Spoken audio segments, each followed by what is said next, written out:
வணக்கம். உங்களுக்கான எல்லையை நோக்கி பயணித்தல் அப்படிங்கிற தலைப்புல நம்முடைய அன்பிற்குரிய மாஸ்டர் வழங்கிய அருள் செய்தியை நம்ம தொடர்ந்து படிச்சுட்டு வரோம். அமைதியின்மை ஏற்படுத்தும் விளைவு. இதுக்கு முன்னாடி வரைக்கும் நம்ம பொறாமை அப்படிங்கிற விஷயம் எப்படி எல்லாம் மனதுக்குள்ளார தோன்றுகிறது, அது எப்படி நம்ம வாழ்க்கையினுடைய திசையை மாற்றுகிறது, அது வரைக்கும் படிச்சிருக்கோம். இப்ப நம்ம மனதுக்குள்ளார ஒரு அமைதியின்மை எப்படி அதனால வருதுங்கிறத மாஸ்டர் சொல்றார். அமைதி என்பது அரவங்கள், சத்தம் இல்லாமல் இருப்பது அல்ல, மாறாக உள்முக ஒழுங்கமைப்புடன் இருப்பதே ஆகும்.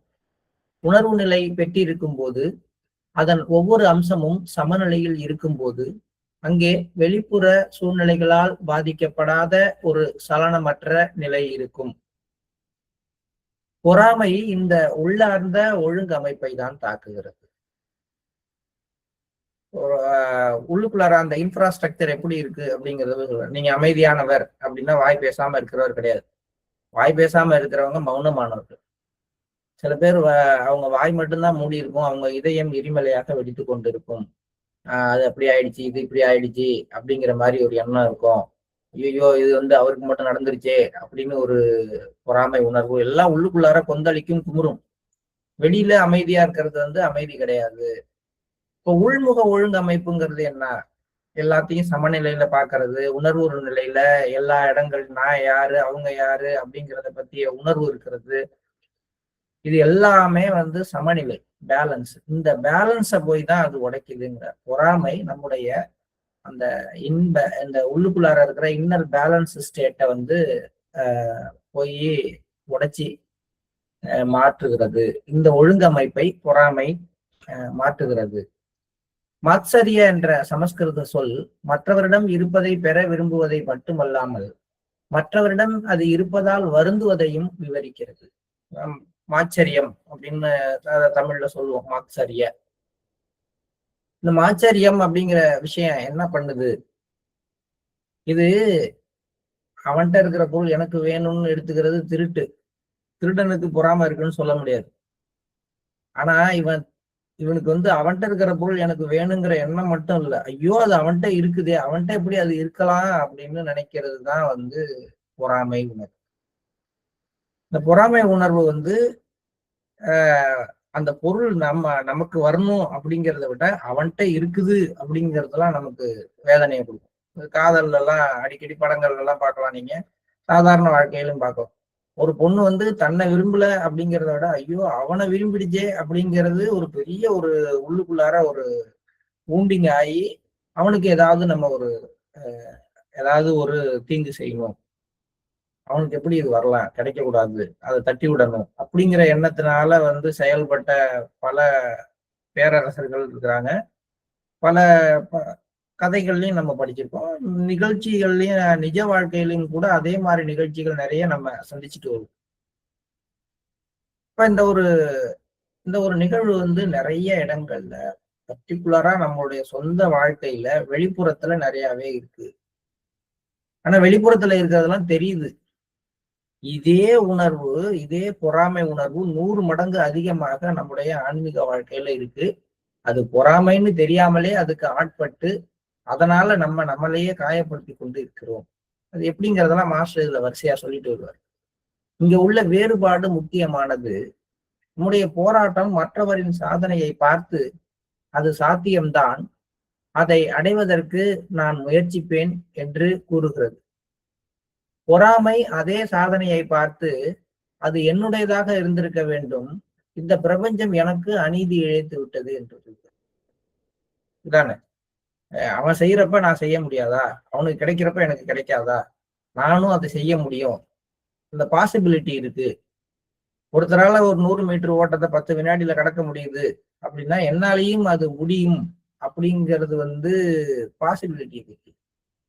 அது யாரு போராடுறாங்களோ, யாரு முனைகிறாங்களோ அவங்களுக்கான உணர்வு.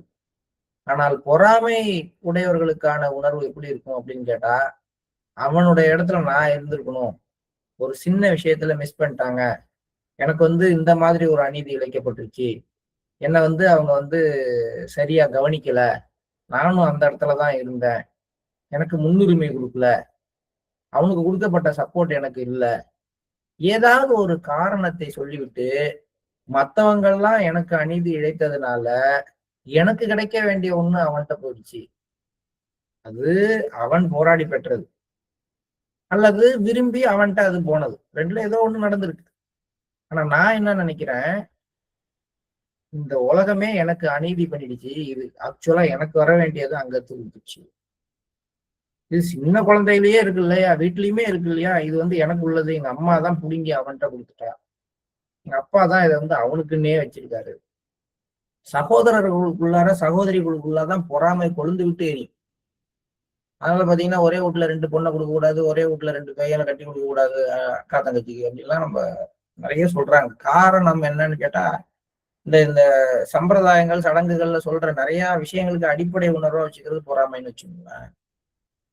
ஏன்னா இந்த ஒரே வீட்டுல போற 2 பிள்ளைங்க வந்து 2 பசங்க வந்து என்னன்னா, அவங்களுக்கு என்ன செய்யறாங்கிறதான் பார்ப்பாங்க ஒழிய தனக்கு என்ன செஞ்சாங்கிறத பார்க்கவே மாட்டாங்க. கம்பேரிசன் அப்படியே இருக்கும் ஒரு ஒரு விஷயத்துலயும். அவங்க எப்படி ட்ரீட் பண்ணப்படுறாங்க, நான் எப்படி ட்ரீட் பண்ணப்படுறேன், அவங்களுக்கு என்ன இம்பார்ட்டன்ஸ் கொடுக்கப்படுது, அவங்களுக்கு என்ன, தனக்கு என்ன கொடுக்கப்படுங்கிறதுக்கு கேள்வியே கிடையாது.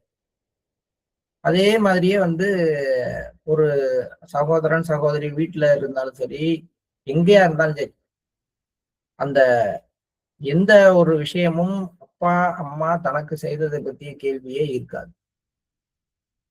இது ஒண்ணு. அடுத்தது வந்து இந்த அமங்கல நிகழ்ச்சிகள், இந்த மங்கள நிகழ்ச்சிகள்ல அமங்கலமாக உள்ளவங்க வரக்கூடாது, அப்படிலாம் ஒரு ஒரு விஷயம்லாம் நம்ம ஊர்ல பொதுவா இருக்கும். அதெல்லாம் வந்து 10ஆம் பசலித்தனம், அதெல்லாம் முட்டாள்தனம், அவங்க எல்லாம் அன்பானவர்கள்னா நம்ம உடைச்சு பேசுறோம்.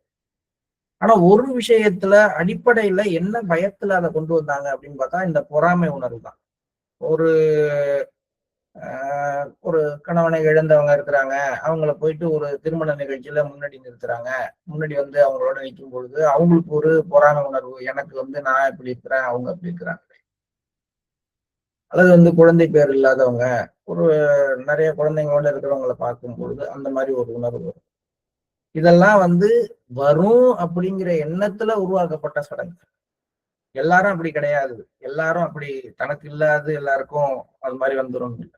ஆனா ஹியூமனோட பேசிக் இன்ஸ்டிங் எப்படி இருக்குன்னு கேட்டா, தன்னுகிட்ட இல்ல இன்னொருத்தன்ட்ட இருக்குன்னா சந்தோஷப்படுறதுக்கு பதிலாக, ஐயோ அவனுக்கிட்ட அவனுக்கு மட்டும் இருக்கே, அவனுக்கெல்லாம் இருக்கு எனக்குன்னா இல்ல, நான் என்ன அப்படி என்ன தப்பு பண்ணிட்டேன் அப்படிங்கிற உணர்வு வரும் பொழுது அது கண்படுறதாகவோ அல்லது பொறாமை உணர்வாகவோ சுட்டெரிக்க ஆரம்பிக்கும். அந்த வேவ் லென்த் வந்து நல்லது கிடையாதுங்கிறதுனால இதெல்லாம் வச்சாங்க. பட் இதெல்லாம் பின்காலத்துல ஒரு சடங்காவும் சம்பிரதாயமாவும் மாறி ரூல்ஸ் அண்ட் ரெகுலேஷனா மாறி போச்சு. நம்ம பார்க்கும் பொழுது அடிப்படையில எந்த உணர்வின் அடிப்படையில இந்த மாதிரி விஷயங்கள் சொல்லப்பட்டிருக்குங்கிறத பார்த்தோம்னா, பொறாமை உணர்வை எந்த அளவுக்கு குறைக்கணும் சமூகத்துக்குள்ளார அப்படிங்கிறதுக்காக மட்டுமே இது கொண்டு வரப்பட்டது. ஆனா அது நாகரிகமாக செயல்படுத்தப்படுவதற்கு பதிலாக சட்டப்பூர்வமாக செயல்படுத்தப்பட்டதுதான் சடங்குகள்ல ஒரு பெரிய தவறா போய் அதுக்கப்புறம் அதை உடைக்கிறதுக்கு நிறைய சீர்திருத்தவாதிகள் வர வேண்டியதா போச்சு. சரி, பிரபஞ்ச அநீதி என்னும் இந்த உணர்வு ஒருவரது மகிழ்ச்சியை வெளிப்புற விஷயங்களை சார்ந்திருக்க வைப்பதன் மூலம் உள்முக அமைதியின் ஊற்றையே நஞ்சாக்குகிறது. சோ இந்த மகிழ்ச்சி எங்கேருந்து உடையுது, நான் எனக்குள்ளார கிடைச்சதை வச்சு நான் எனக்குள்ளார சந்தோஷப்படுறதுக்கு பதிலாக எனக்கு வெளியில இருக்கிறவங்களுக்கு என்ன கிடைச்சதுன்னு பார்த்துட்டு அது எனக்கு கிடைக்கல, இதுக்கு காரணம் இந்த உலகம் எனக்கு செய்த அநீதி. அவனும் நானும் ஒன்னாதான் படிச்சோம். இப்ப கிரிக்கெட் வீரர் எடுத்தீங்கன்னா வினோத் காம்ப்ளியும் டெண்டுல்கரையும் எடுத்துக்கிட்டீங்கன்னா 2 பேரும் ஒரே கேட்டகரி தான், ஒன்னாதான் படிச்சாங்க. ஈவன் வந்து வினோத் காம்ப்ளிங்கிறவர் வந்து டெண்டுல்கரோட இன்னும் திறமையாக பள்ளியில வந்து விளையாட்டுல ஜெயிச்சு வந்தார். பட் நாளைக்கு அடுத்த கட்டத்துல வரும் பொழுது அவரால் ஏன் ஜொலிக்க முடியல அப்படிங்கும் பொழுது அவங்க 2 பேருடைய பேட்டிகளையும் நீங்க பார்க்கும் பொழுது இவர் ரொம்ப அமைதியா உள்முக ஒழுங்கமைப்போட டெண்டுல்கரோட பேட்டிகள், காம்ப்ளியோடைய பேட்டிகள் எல்லாம் பாத்தீங்கன்னா ஒரு காலகட்டத்துல பாத்தீங்கன்னா அவர் எல்லாத்துக்குமே காரணம் வந்து இந்த சமூகம் என்ன வந்து மட்டம் தட்டினது, எனக்கு அநீதி இழைத்தது, என்ன வேற கண்ணோட்டத்தோட பார்த்தது அப்படிங்கிற மாதிரியாகவே. ஒரு காலகட்டத்துல ஃப்ரெண்டா இருந்த 2 பேருக்குள்ளார பின்னாடி வந்து அந்த ஏற்றத்தாழ்வு வந்தோடனே அது பொறாமை உணர்வாக வெளிப்படுறத அங்கேயே நம்ம பார்க்கலாம். இது எதனால அந்த நஞ்சு வந்தது அப்படின்னு பார்க்க போனா அவர் தன்னுடைய திறமை தனக்கு கிடைச்சது அப்படிங்கிறத விட இன்னொருத்தருக்கு அதிகமா கிடைச்சிருச்சுங்கிறதுல உருவாக்குற ஒண்ணு. இது உள்முக அமைதியின் ஊற்றை இது விஷமாக்குகிறது.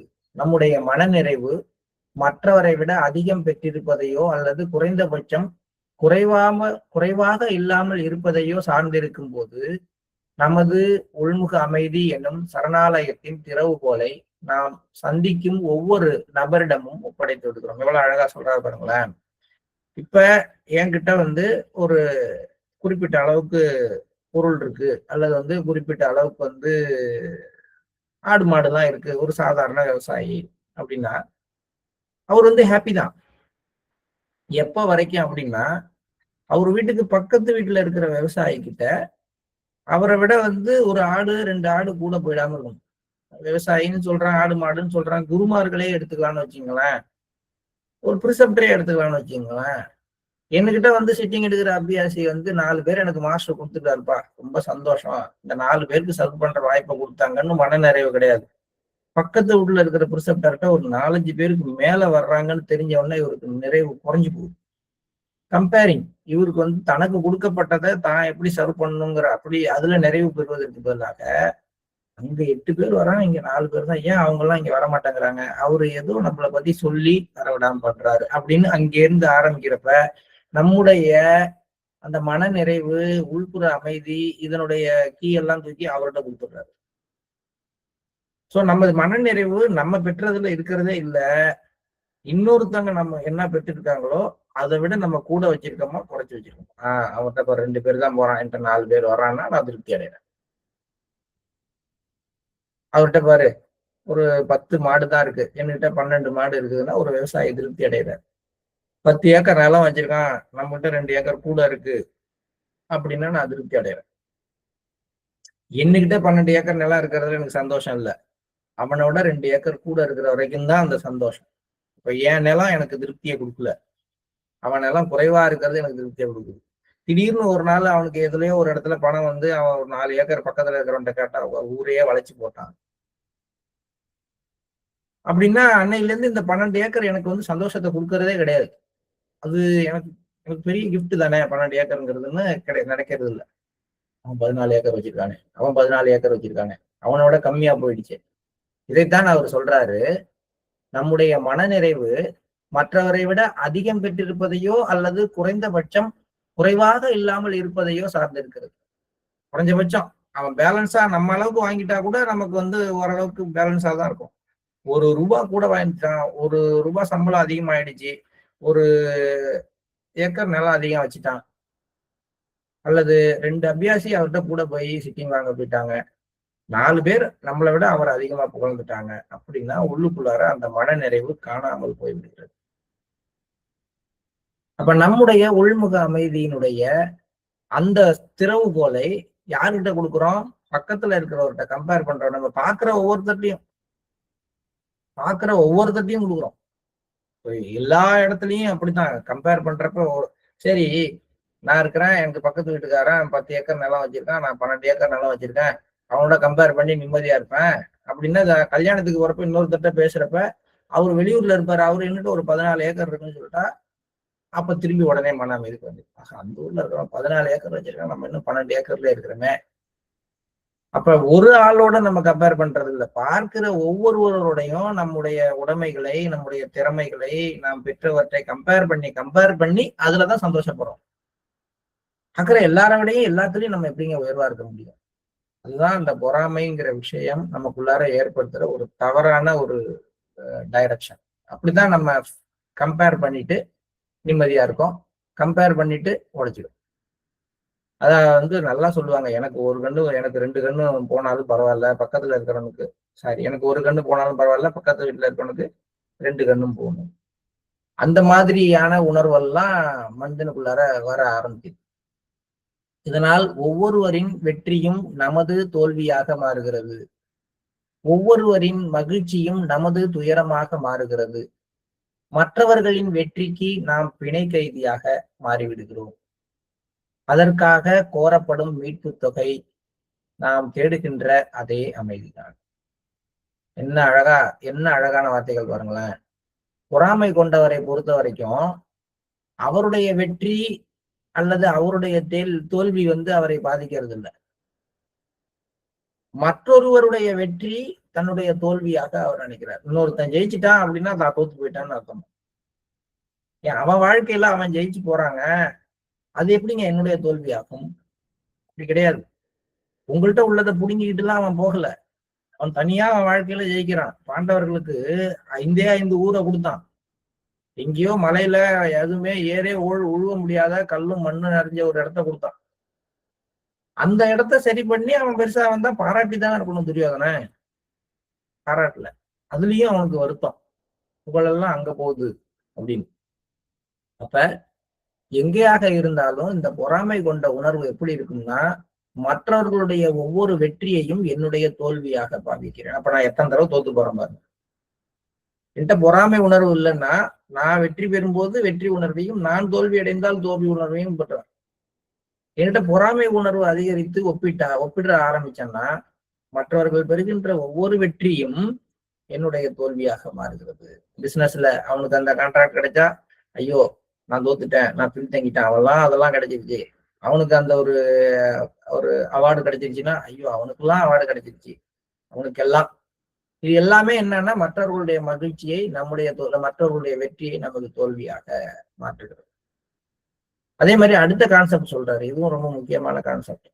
என்னன்னா, பொறாமை கொண்ட மனமும் சாதாரண மனமும் எப்படி செயல்படும்? ஒரு சாதாரண மனது, ஒரு குழந்தை இருக்குன்னு வச்சுங்களேன், அது என்ன பண்ணும்? விளையாடும், சண்டை போட்டுக்கும், அப்புறம் சேர்ந்துக்கும். அப்புறம் ஃப்ரெண்டுக்கு ஒரு விஷயம்னா தனக்குமே அது நடந்த மாதிரி சந்தோஷப்படும் சாதாரணமா.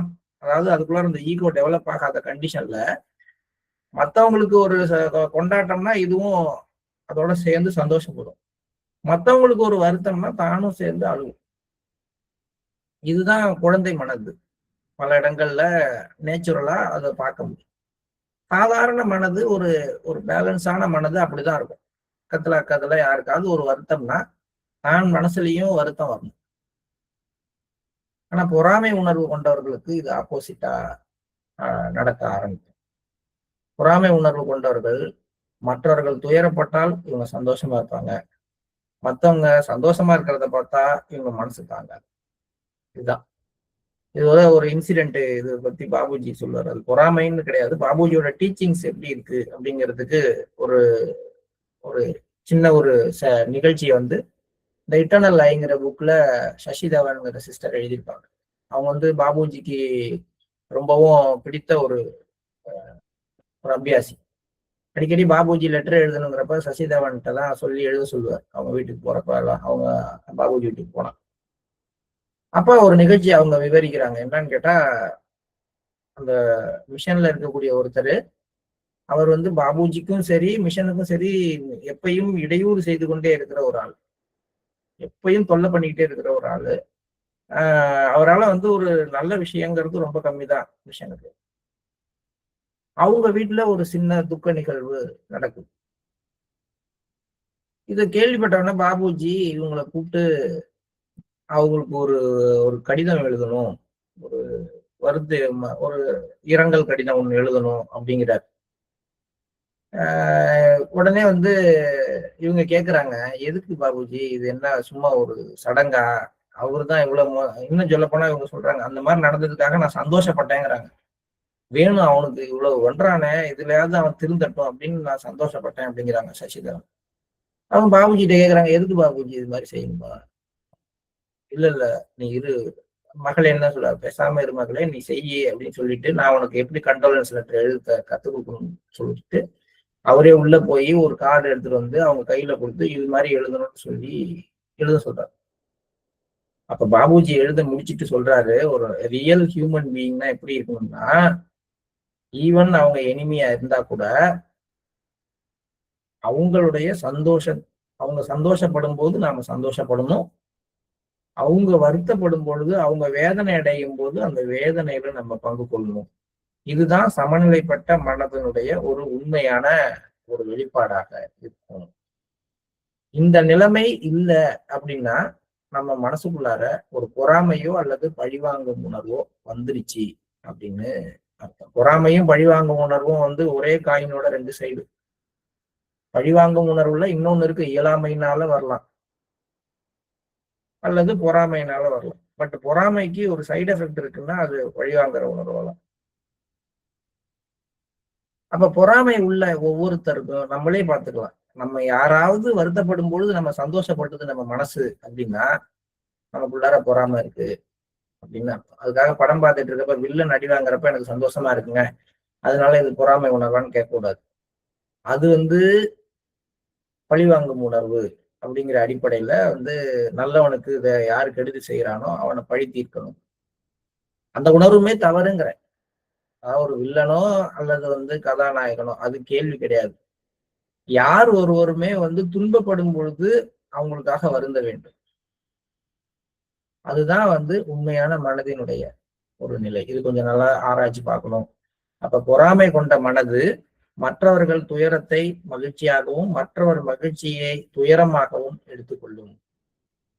இப்படி மற்றவர்களின் வெற்றியினால வருத்தப்படுற ஒரு ஆளாக அதுக்கு கைதியாக நம்ம மாறிவிடும் பொழுது அப்ப அதுல நம்ம இழக்கிற விஷயம் என்னன்னு கேட்டா நம்முடைய உள்முக அமைதிதான்.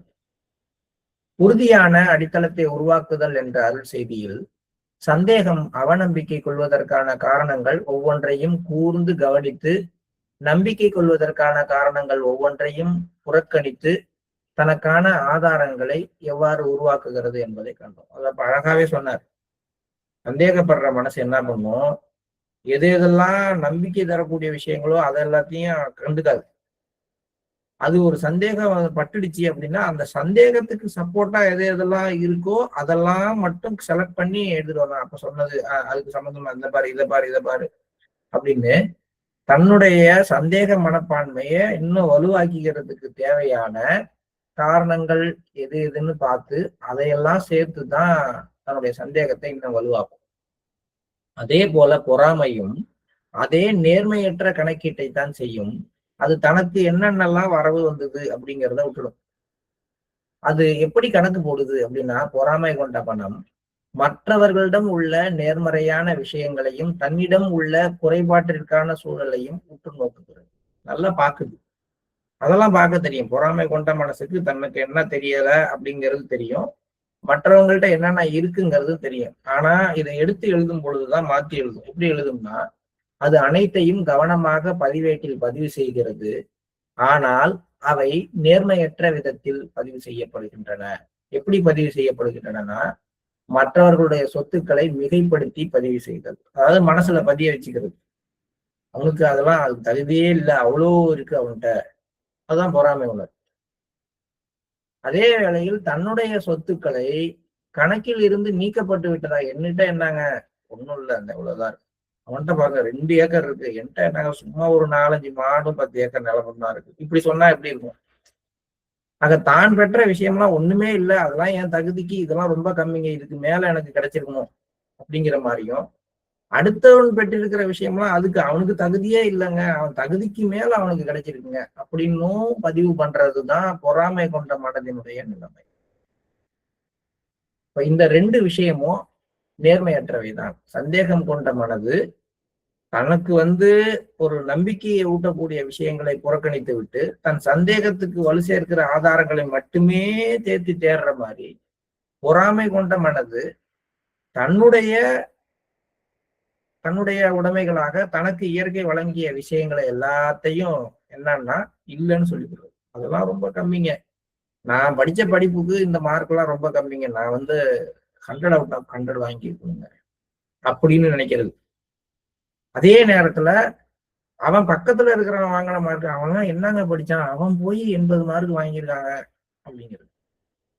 இதுதான் தன்னுடைய சொத்துக்களை குறைச்சியும் நீக்கப்பட்டு விட்டும் அதே நேரத்தில் மற்றொரு சொத்தை மிகைப்படுத்தியும் தன்னுடைய மனதுல பதிய வைத்துக் கொண்டு இப்படி பதிச்ச வச்சா என்ன ஆகும்? எப்பயுமே எனக்கு சரியா நடக்கல, எல்லாமே எனக்கு விட அவனுக்கு நல்லா நடக்குது, உலகம் எனக்கு எப்பயுமே ஆண்டவன் எனக்கு அநீதி இழைத்து கொண்டே இருக்க. இது எல்லாம் இந்த உணர்வு இந்த பொறாமை உணர்வு பர்டிகுலரா சகோதரிகள் சைடுல கொஞ்சம் அதிகமா. ஏன் அது அதிகமா இருக்கு அப்படிங்கிறது நீங்க எல்லாத்துலயும் 100% எல்லாம் பார்க்க முடியாது. பட் ஒரு 80% இதுக்கான வாய்ப்புகள் அதிகம். அவங்க ஒவ்வொரு விஷயத்திலையும் கம்பேர் பண்ணி தான் பார்ப்பாங்க எல்லாத்தையும். அதனால அந்த உணர்வு அதிகமாகும். அப்ப வந்து அதை சமநிலைப்படுத்தணும். இந்த பொறாமை உணர்வு, இந்த பொசசிவ்னஸ், இந்த அகங்காரம், இது எல்லாமே வந்து கொஞ்சம் இயற்கை வந்து அவங்களுக்கு அதிகமாவே கொடுத்துருக்கு. அது காரணம் வந்து அதெல்லாம் இதெல்லாம் அடிப்படையில சில இடங்கள்ல தேவைப்பட்டால்தான் ஒரு உருவாக்கம் நிகழ முடியும். அதுக்காக அந்த பாசிட்டிவ் சைடுக்காக கொடுக்கப்பட்டது. அதனுடைய நெகட்டிவ் எஃபெக்ட்ல ஒண்ணுதான் என்னன்னு கேட்டா, தன்னை விட மற்றவர்களுக்கு எல்லாம் கிடைச்சிருச்சு, தனக்கு ஒண்ணுமே கிடைக்கலங்கிற இதை உடைக்கிறதுக்கு தான் 9 ஏ பாயிண்ட் மெடிடேஷன்ல பாபுஜி ஒரு வார்த்தை, இறைவனால் அளிக்கப்பட்டுள்ள எல்லா பரிசுகளும் எனக்கு கிடைத்துள்ளன. அக்கௌண்ட பேலன்ஸ் பண்ண சொல்றாரு டெய்லி. அவங்களுக்கு நிறைய கிடைச்சிருச்சு, எனக்கு கிடைக்கல. என்னை விட அவங்க நிறைய வச்சிருக்காங்க. எனக்கு என்ன வேணுமோ அத்தனையும் நேச்சர் எனக்கு கொடுத்துருக்கு. என்னுடைய கணவர், என்னுடைய குழந்தைகள், என்னுடைய உறவினர்கள், எனக்கான வேலை, எனக்கான குருநாதர் முதற்கொண்டு எல்லாமே இயற்கை எனக்கு கொடுத்துருக்கு அப்படின்னு ஒவ்வொரு நாளும் மனதை சமநிலைப்படுத்திக்கீங்க அப்படின்னு ஒரு ஸ்பெஷலான வேர்டு வந்து அங்க சேர்க்கப்பட்டிருக்கு. ஏன்னா இந்த கம்பேரிசன் சின்ன சின்ன விஷயத்திலையும், அவங்க நகை என் நகை, அவங்க புடவை என் புடவை, அவங்க குழந்தை என் குழந்தை, அவங்க வீட்டுக்காரரு என் வீட்டுக்காரரு, அவங்க வச்சிருக்கிற வண்டி நம்ம வீட்டுல இருக்கிற வண்டி, எல்லா விஷயத்திலையும் நுணுக்கமாக ஒப்பிட்டு ஒப்பிட்டு குமைந்து போகின்ற ஒரு பழக்கம் இயல்பாக அவங்களுக்குள்ளார. அது வந்து அவங்களுடைய குறைபாடு கிடையாது. பட் இதுக்கு பின்னாடி பொறாமை உணர்வு இருக்குங்கிறத அவங்கதான் புரிஞ்சுக்கணும்.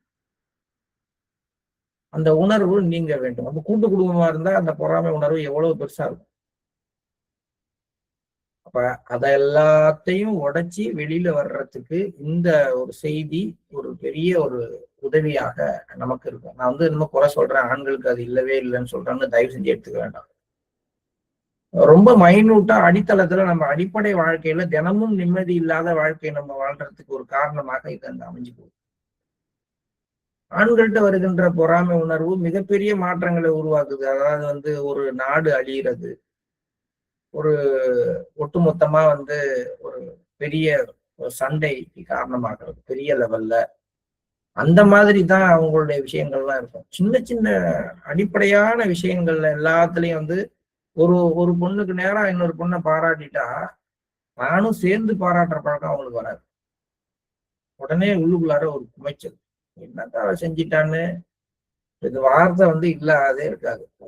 என்னிடம் இல்லாத என்ன அவளிடம் இருக்கிறது அப்படிங்கிற வார்த்தை இல்லாத, கேட்காத, சொல்லாத பெண்களே, நினைக்காத பெண்களே. இதே மாதிரி விஷயங்கள் எல்லா இடத்துலயும் நடக்குது. நம்ம இதெல்லாம் வந்து மேலோட்டமா பார்க்கறமே ஒழிய இதுக்கு அடியில பொறாமை உணர்வு தான் உள்ளுக்குள்ளார இருக்குங்கிறத நம்ம கண்டுக்கல. இது எல்லாத்தையும் நான் வெளிப்புறத்துல எடுத்துக்காட்ட சொல்லி, உலகியல் வாழ்க்கை எடுத்துக்காட்ட சொல்லிதான் வந்துட்டு இருக்காரு. ஆமா, இது ஆன்மீகத்துல எங்க அது மாதிரி இருக்கு? ஆன்மீகத்துல இந்த மாதிரி பொறாமை உணர்வு எங்க இருக்கு அப்படின்னு பார்த்தா, ஆன்மீகத்துல பொறாமை உணர்வு மட்டும்தான் இருக்கு. அதை பத்தி நம்ம பின்னாடி இதுல படிக்க போறோம். இங்கே அதே வேளையில் தனது சொத்துக்கள் கணக்கில் இருந்து நீக்கப்பட்டு விட்டதாக காட்டப்படுகிறது. இருப்பு எப்போதும் பற்றாக்குறையைத்தான் காட்டும். ஏனெனில் பதிவேடு நியாயமானதாக இருக்க வேண்டும் என்பது அதன் நோக்கம் அல்ல. பொறாமை கொண்டவங்கள்ட்ட நியாயம் கிடையாது. எப்பயும் வந்து துயரத்தை உருவாக்க வேண்டும், அது மட்டும்தான். நியாயப்படி பார்த்தா நானும் சந்தோஷமா இருக்கணும், நீனும் சந்தோஷமா இருக்கணும். ஆனா பொறாமை கொண்ட மனது தானும் நிம்மதியாக இருக்காது. தான் யார் மேல பொறாமை கொண்டிருக்கானோ அவனை நிம்மதியாக இருக்க விடக்கூடாது. அவன் ஒரு நாள் நிம்மதி குலைந்தால்தான் எனக்கு தூக்கமே வரும். அவன்கிட்ட ஒரு சின்ன கஷ்டம் அவனுக்கு ஏற்படுத்தினாதான் அன்னைக்கு எனக்கு உள்ளார சோறு இறங்கும். அந்த மாதிரியான ஒரு மனநிலையில இருக்கும் பொழுது என்னுடைய பதிவேட்டில் நான் எப்படி சமநிலையோடு பதிவு செய்ய முடியும்? என்னுடைய பதிவேடு என்பது என்னுடைய இதை, அதுல நான் எதை எப்படி பதிய வைத்துக் கொள்கிறேன் என்பது என்னுடைய பார்வையை பொறுத்தது. என்னுடைய பார்வை அடிப்படையில என்கிட்ட இருக்கிற பொறாமை உணர்வை பொறுத்தது.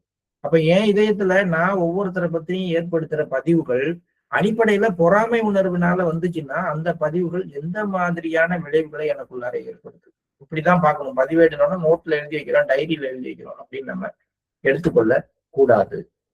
இதோட இன்னைக்கு நம்ம நிறுத்திக்குவோம். நாளைக்கு வந்து நமக்குள்ளார அந்த அமைதியின்மை ஏன் வருது? இப்பதான் அவர் வந்து டைரக்டா வந்து இந்த ஸ்பிரிச்சுவல் சைட்ல இந்த பொறாமை இந்த மாதிரியான விளைவுகள் எல்லாம் ஏற்படுத்துதுங்கிறத நோக்கி மாஸ்டர் வராங்க. ஸோ இது வந்து ரொம்பவும் முக்கியமானதும் ரொம்பவும் ஹைலைட்டான ஒரு விஷயமும் கூட.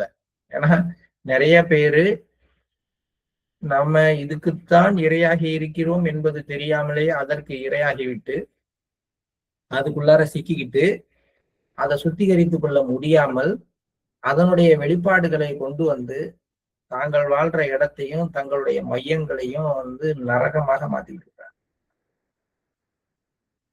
அது வந்து மாஸ்டர் சொல்றத நம்ம நமக்குன்னு எடுத்துக்கொண்டு நம்ம அது மாதிரி இருக்கிறோமான்னு பார்த்தா நிச்சயமாக இயற்கை அதை வெளிப்படுது. ஏன் இதை வந்து ஒரு பிரிசெப்டரால கிளீன் பண்ண முடியாதா? இதை வந்து மாஸ்டர் எடுத்துட மாட்டாரா அப்படின்னா எடுக்க முடியாது. பொறாமை உணர்வை கிளீன் பண்ண முடியாது, அகங்காரத்தை சுத்திகரிக்க முடியாது, சந்தேக உணர்வை சுத்திகரிக்க முடியாது. அதனாலதான் அதெல்லாம் விஷம் விஷம் விஷம் நெருப்பு அப்படின்லாம் சொல்ற விஷயம் எல்லாம் வந்து என்னன்னா, இது எக்ஸ்டர்னல் ஃபோர்ஸ்னால சரி பண்ணப்படுற விஷயம் கிடையாது. இது எனக்கு நானே வச்சுக்கிற சூனியம் அப்படிங்கிறது தான். அப்ப நீங்க என்னதான் ஒரு ஆபரேஷன் பண்ணிக்கலாம்னு கத்தியை கொடுத்தாலும் பொறாமை உள்ளது அதை எடுத்து குட்டிக்குமே ஒழிய ஆபரேஷன் பண்ணி சரி பண்ணிக்காது. அந்த மாதிரி இருக்கிறதுக்கு எந்த ஒரு எக்ஸ்டர்னல் உதவியும் யாராலையும் பண்ண முடியாது. அதுதான் வந்து அடிப்படை. இதை பத்தி நம்ம நாளைக்கு பார்ப்போம். இப்ப நம்ம காலை நேர தியானத்துக்கு சொல்லலாம். Please start.